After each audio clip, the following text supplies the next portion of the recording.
अस्सलाम वालेकुम। उम्मीद करती हूँ आप सब लोग बिल्कुल खैरियत से होंगे और ठीक ठाक होंगे। तो आज का व्लॉग स्टार्ट हो रहा है रात से, और आई थिंक ये पहली दफ़ा है कि मैं रात में फ़र्स्ट टाइम इस तरह व्लॉगिंग कर रही हूँ। तो रात का खाना आज मेरा दिल चाह रहा था कि ना शामी बनवा लूँ मामा से। वैसे तो सालन भी था, लेकिन मेरा दिल नहीं चाह रहा था कि मैं इतना सा हैवी सालन वगैरह खाऊँ, और काफ़ी अर्से से मैंने कोई शामी वामी भी नहीं खाए थे।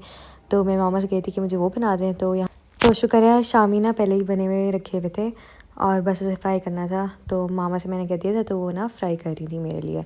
अच्छा, और शामियों के साथ ना मुझे एक लाजमी होता है कि ना मैं चटनी लाजमी खाऊं। तो चटनी भी अल्हम्दुलिल्लाह बनी हुई थी, तो मेरे तो बारे न्यारे हो गए थे। बड़ा बड़ा मज़ा आया। काफ़ी अर्से के बाद मैंने ना चेंज खाया है ना, काफ़ी अर्से के बाद मैंने थोड़े से शामी खाए हैं, तो बहुत ज़्यादा मज़ा आया है। तो हम सारे के सारे ना इकट्ठे बैठ के ना सारा खाना ना इकट्ठा मिल के खाते हैं। सारे बहन भाई मिल के, माँ पापा इकट्ठे मिल के खाते हैं। अच्छा, कॉलेज से आने के बाद ना मैं सो गई थी, और फिर मुझे टाइम का बिल्कुल भी अंदाज़ा नहीं रहा। काफ़ी देर से मैं उठी थी, तो मैंने खाना नहीं खाया हुआ था। तो अराउंड 7 बजे के करीब ना मैंने डिनर भी कर लिया था, और उसके बाद मैंने करनी थी अपने सर में ऑयलिंग। मैं ना ऑयलिंग करने लगी थी। अच्छा, वैसे तो मेरा ये होता है कि मैं ना स्पेसिफ़िक चीज़ें यूज़ करती हूँ। मैंने सोचा मैं आपको दिखा दूँ। तो ये जो दादो सिग्नेचर हेयर ऑयल है ना, मैं ये यूज़ करती हूँ।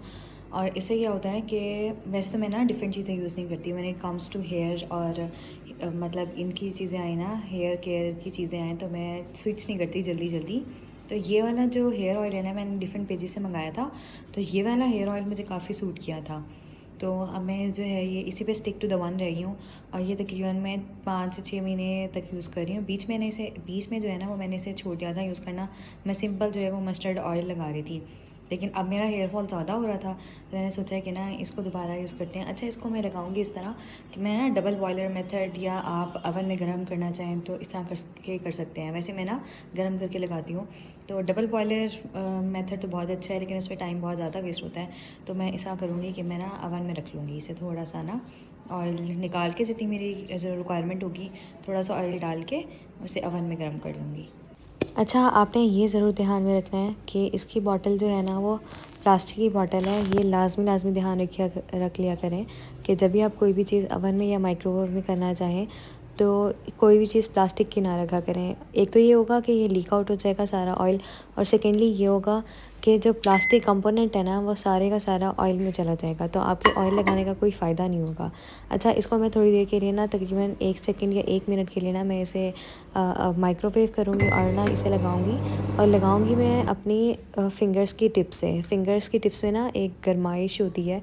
लाइक आप इसे गर्म करके लगाओ। एक तो आपने वैसे ही गर्म किया हुआ है, दूसरा आप अगर इसे गर्म करके लगाते हो ना फिंगर की टिप से, और जड़ों में लगाते हो, तो उसका जो अपना जो फिंगर की हीट से जो आपकी जड़ों में अंदर जाता है ना तेल, वो किसी और चीज़ से नहीं जाता। चाहे आप स्क्रबर ले लो, चाहे आप कोई भी चीज़ ले लो, चाहे आप मसाजर ले लो, उससे बिल्कुल भी नहीं जाता ऑयल, क्योंकि वो सारे प्लास्टिक के होते हैं और उनमें कोई हीट प्रोड्यूस नहीं होती। और हाथों की उंगली में हीट होती है, तो उससे बहुत अच्छी से तरीके से ना ऑयल आपके स्कैल्प के अंदर पेनिट्रेट हो जाता है। तो आज मैं बेसिकली आपको अपना हेयर फॉल दिखाने लगी हूँ कि आफ्टर ऑयल, आफ्टर शैम्पू और आफ्टर ब्रशिंग कि कितने मेरे हेयर लॉस होते हैं। तो ये तकरीबन 20 से 30 स्ट्रैंड्स हैं, और ये जो है ये मेरे आफ्टर ऑयलिंग मेरे स्ट्रैंड्स लूज़ हुए हैं। और मैंने ऑयलिंग से पहले ब्रश किया था। ऑयलिंग के बाद मैं बिल्कुल भी ब्रश नहीं करती, क्योंकि उससे ज़्यादा जो है वो बाल टूटते हैं। और क्योंकि मैंने ऑयल किया हुआ था, और सुबह मैं उठी थी, और सुबह उठते ही ना मैंने नहाना था, शावर लेना था, तो उसके लिए मैंने एक स्क्रब बनाया था, हेयर स्क्रब। तो उसमें मैंने बिल्कुल ज़रा सी कॉफ़ी ले ली थी, और उसमें आपका कोई भी फेवरेट शैम्पू है ना, आप वो डाल सकते हैं। और ये आपने ज़रूर ध्यान में रखना है कि शैम्पू जो है वो आपका डाइल्यूटेड होना चाहिए, पानी उसमें डला हुआ होना चाहिए। अदरवाइज़ आप ज़्यादा शैम्पू लगाओगे स्कैल्प में, तो ऑयलिंग करने का आपको कोई फ़ायदा नहीं होगा। तो शैम्पू में मैंने पहले ही पानी डाल दिया था, और मैं शैम्पू में पानी डाल के रखती हूँ, ताकि जो है ना वो अगर जल्दी जल्दी हो ना, तो वो ज़्यादा नुकसान ना हो स्कैल्प को। अच्छा, तो मैंने ये जो है अपना मिक्सचर बना लिया है, और आप यकीन करें इतनी अच्छी आपके स्कैल्प डिटॉक्स होता है ना इससे। और जिन लोगों को डैंड्रफ वगैरह का इशू है ना, उनके लिए भी ये ना बहुत ज़्यादा अच्छा है। अच्छा, ये जितनी मैंने क्वांटिटी बनाई है ना, ये तकरीबन 2 बार के शैम्पू के लिए आपके इनफ है। 2 बार आप इससे शैम्पू कर सकते हैं। अच्छा, ये जो बाल मेरे निकले हैं ना, ये आफ्टर शैम्पू निकले हैं, ठीक है। शैम्पू के बाद आप करते हो ना, नहाने के बाद भी आपके तकरीबन बाल ज़्यादा ही गिरते हैं, तो इट इज़ नॉर्मल। 40 से 50 बाल आपके शैम्पू के बाद गिरें, तो इट इज़ टोटली नॉर्मल। अच्छा, शैम्पू करने के बाद मैं क्या करती हूँ कि मैंने अपना पहले से ही ना रोज़मेरी वाटर बनाया हुआ है। तो मैंने इस सारे को ना इकट्ठा करके और फ्रीज़ कर दिया था। तो ये अब मैंने बॉटल डीफ्रीज़ की है और एक छोटा सी ये बॉटल होती है ना, इसमें मैंने ना डाल के रख लेती हूँ और इतनी क्वांटिटी डालती हूँ जितनी मुझे ज़रूरत होती है। रोज़मेरी ऑयल में और वाटर में आपने ये ज़रूर ध्यान रखना है कि जब तक उसके अंदर उसकी खुशबू है ना तब तक वो काम करेगा, और जैसे ही उसकी खुशबू ख़त्म हो गई है ना तो वो बिल्कुल काम नहीं करेगा, चाहे आपने जितनी मर्ज़ी अरसे का बनाया हुआ है। इसे आप स्टोर अप टू 2 वीक्स कर सकते हो। तो एक दफ़ा मैंने पहले बनाया था लेकिन उसकी खुशबू ख़त्म हो गई थी और वो बिल्कुल बेकार था, तो आप उसको फेंक दें, आपने उसको फेंक देना है। आपने अगर बेटर तो यही है कि आप हर हफ़्ते फ्रेश बना लो, लेकिन अगर किसी के पास टाइम नहीं है तो वो 2 वीक्स जो है ना इस तरह स्टोर करके रख सकता है। अच्छा, ये ना मैं फ्रिज में रखती हूँ तो ये थोड़ा ठंडा होता है, और शावर लेने से पहले मैंने क्या किया था कि इसे बॉटल में डाल के रख लिया था, और शावर के आते ही मैंने हल्के से अपने बाल ड्राई किए थे और इसको ना सिर्फ अपनी स्कैल्प पे किया था। ठीक है, आपने एंड्स पे नहीं करना, आपने लेंथ पे नहीं करना, क्योंकि बाल थोड़े ड्राई करता है, तो आपने ये कहीं भी नहीं करना, सिर्फ आपने स्कैल्प पे करना है, और इससे आपके जो है वो आपकी ग्रोथ बहुत ही ज़्यादा अच्छी हो जाएगी।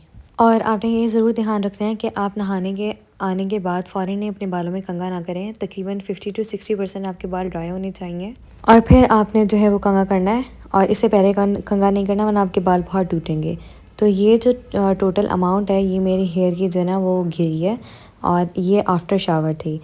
तो टोटल इतने ज़्यादा बाल नहीं गिरते अगर आप बहुत प्यार से और आराम से कंघा करें, तो बाल आपके बिल्कुल भी नहीं गिरते, और बालों को बहुत एहतियात की और प्यार की ज़रूरत होती है तभी बाल बढ़ते हैं, अदरवाइज़ बाल नहीं बढ़ते। आप लोग ये चीज़ें करें और यकीन करें आप लोगों को विद इन 1 वीक या 2 वीक्स के अंदर अंदर आपके बालों में विड्थ में और बालों के शाइन में, बालों की स्ट्रेंथ में विजिबल फ़र्क नज़र आएगा। तो आज की मेरी वीडियो बस यहीं तक थी। उम्मीद करती हूँ आप लोगों को मेरी वीडियो पसंद आई होगी। And if you like this video give me a big thumbs up. अपना बहुत ज़्यादा ख्याल रखिएगा, मुझे ज़रूर दुआ में याद रखिएगा। अल्लाह हाफ़िज़, फ़ी अमानिल्लाह।